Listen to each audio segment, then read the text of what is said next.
The American people are angry not just at government, at Wall Street, many of our nation's institutions. That's the view expressed in the new book, What Americans Really Want, Really. Its author is Frank Luntz. He joins us here now. Good to have you with us. It's a pleasure to be here. Well, let's start. You surveyed 6,000 Americans. You discovered 72% agree with this statement. I'm mad as hell, and I'm not going to take it anymore. It seems I've heard that somewhere before. Was it Patty Chayefsky yes, the writing network? So what are Americans so upset about? They're mad at government because it's not accountable.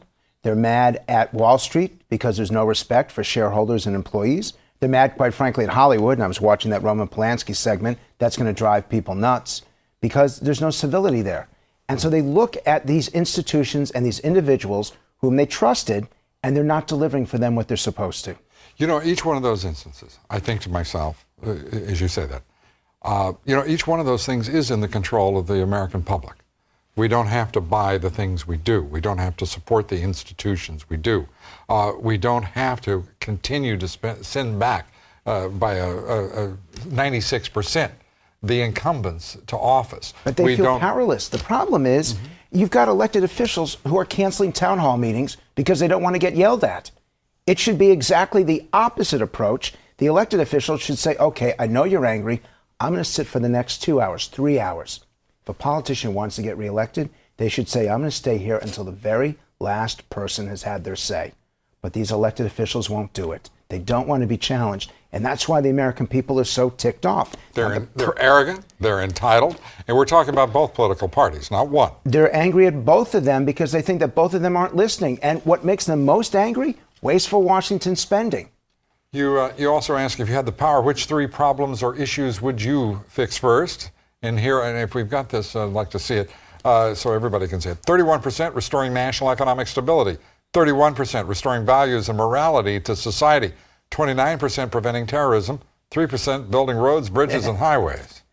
There's a lot in between, of course. There are a lot in between, but I can't help but think that building roads, bridges, and highways could be tied in with restoring national economic stability as well. Well, what does that really tell us? It tells us that the morality part of it I thought was fascinating. And there's a chapter in this book about the importance of religion and spirituality. And I'll tell you something. The more likely you are to pray and to attend church or synagogue, the happier you are, the healthier you are, the closer you are to your family, the more optimistic you are about the future, the more you like your job. There's a direct correlation between spirituality and life satisfaction.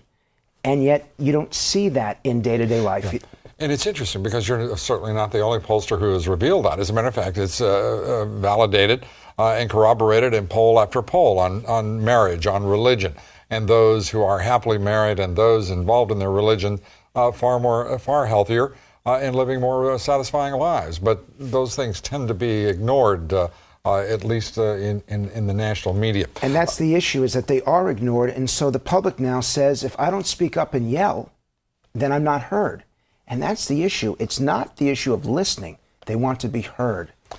And to be heard, right now, we watch people being heard in those national town hall meetings all across the country. Where does health care rank in your research here? Health care has risen as an issue. It was not that high back in January. It's risen as an issue because that's all they've focused on. And yet the American people are asking two simple questions. How can you vote on legislation that you haven't read? And how can you vote on legislation that we know nothing about? You're affecting my life here. This is not buying a car or buying a television set. This is my life, my parents' life, my children's life. And you're telling me that you're going to make these radical changes to it, tax policy, budget policy, and just policy on health care, and you don't even know what's in the bill?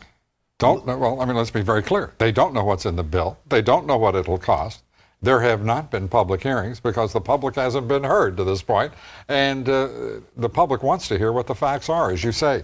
Frank Luntz, we appreciate you being here. And that's what the public is looking for, answers. And what I know the public is looking for is what Americans really want. Really.